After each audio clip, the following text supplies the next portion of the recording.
Ladies and gentlemen, I'm the mixtape pioneer DjDemo, and today we're going to be talking about my brother, the late great DJ KaySlay. A lot of people ask me how I know KaySlay. Real simple. I come from Spanish Harlem, East River Projects, Carver Projects. I moved over there in 1982, and KaySlay was a local DJ already at that time. DJ Dollar Bill plays a major role in this also. In fact, DJ Dollar Bill was the bigger DJ. Shouts to my brother Bill. Dollar Bill would throw street jams, block parties, street jams in the projects. And coming up from Brooklyn, I would always like gravitate to the DJs when the street jams would present. I would always be by the DJ, watching the DJ. I gravitated to the DJs, not the rapping, not the dancing too much, but the DJing. So 1982, 1983, DJ Dollar Bill and DJ KaySlay, they doing their thing on the DJ scene. Local parties, clubs, neighborhood clubs. Like I said, the street jams, which is something I always remembered when Dollar Bill would bring out the equipment. They would set up like a makeshift stage right there. And only certain people were allowed to sit up there. I remember being like 11, 12 years old, and God bless, my brother Kay was like, come up here, sit down up here, man. And I was on the stage sitting down. Mind you, I wasn't a DJ yet. I was just a spectator. So I'm watching Dollar Bill, watching KaySlay do their thing, control the crowd with the music. Crazy. Now, I always, like I said, I always had a passion for music. I always was around the DJs. My uncle, may he rest in peace, my Uncle Pete, he was a DJ back in the days in Puerto Rico, rocking the biggest fucking clubs in the disco era. I remember my uncle having a whole DJ set up in the back room. Crazy, he was that dude. You know, so I've always been exposed to DJs, you know. My man Sammy, may he rest in peace, from East River Projects, was nasty with the keyboard doing the production. You know, he played a major role as well. So now, KaySlay goes to jail.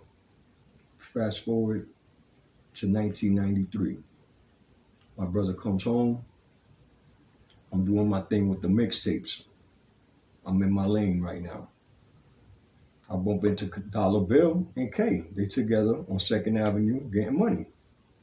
Now, I'm going to tell you the definition of a real motherfucker. That's Dollar Bill. Because at the time, I was in position to put either one of them on the scene, right? Dollar Bill's already a legend, right? Doing the DJ shit. But I was already making my mark as a mixtape DJ, doing the clubs and all that. So Dollar Bill tells me, yo, you need to put Kay on. That shit fucked me up. Because I was so used to people saying, yo, you got to put me on, no homo pause. And when he tells me I need to put Kay on, I look at him. And I'll never forget, it was on my birthday, 1993. I just finished Allo Part 9. And I told Kay, you ready?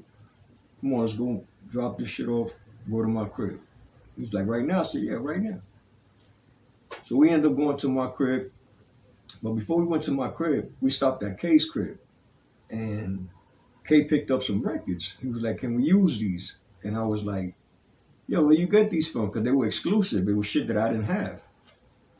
And I was like, where you got these from? He was like, you know, I got this chick that works at so-and-so label, and she be getting all the exclusives for me. So I was like, yeah, we could use a few of these joints. So he had that plug early. We ended up going to my lab, 15E, And K walks in and it's like the look on his face was like a baby walking into Toys R Us for the first time. And he walks in and he sees the track boards, he sees all the keyboards, he sees all this shit that he's never really like seen being incorporated with the mixtapes and the DJ shit, right? So when he comes in, he's like, yo, what's all this? I'm like, yo, this is where the magic gets done at. So I put together the intro for what was to be The Warning, Part 1. One of the best classic mixtapes to hit the street that time. So we did the intro for The Warning Part 1. He leaves the next day. He's back at the crib. Long story short, we finished the mixtape. When I tell you, this man was hungry and determined. There was no stopping him. No one could get in his way, man. He just took off like a fucking missile. Just took off. He put out 3 mixtapes. Warning Part 1, Warning Part 2, and 3. Within a year's time. After them 3 mixtapes were done, I get a phone call from K one day. He's like, yo, I need you to come to the crib and help me connect all this equipment that I just got. I get over there. He got a track board. He got a sampler. He got some new speakers, new microphone. He got a new setup. So I'm like, all right. So I set it up for him. Like I said, man, my man took off after that. He took the fuck off. He was putting out, on record, I'm known for having over 250 mixtapes that I put out. From 1991 to like 97 was when I slowed down with the mixtapes. 250 plus. K put out like 250 plus like in 3 years. Maybe less. And I tell you, he wasn't playing. He was hungry. He created himself. He reinvented himself. Remember, he was also a graffiti legend. Went by the name of Dez. My boy was an extremist. Anything he did it to the fullest. He didn't know how to do anything small, no homo. Like, one of the last things he told me was like, "Then I'm an extremist. I don't know how to do nothing small. Like, no homo." Like, he just, you know, K, you know, he used to make major moves, you know. So yeah, that's how my brother KaySlay started doing mixtapes, man. And that's how me and him, we bonded into something that became a brotherhood. It was crazy, you know. He looked up to me in a lot of ways. In many ways, I looked up to him, you know.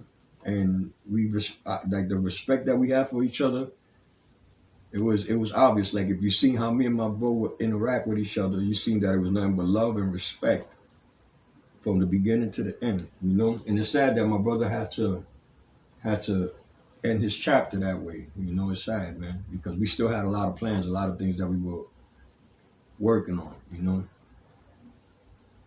But yeah, man, rest in peace to my brother KaySlay. I'm gonna miss you, bro.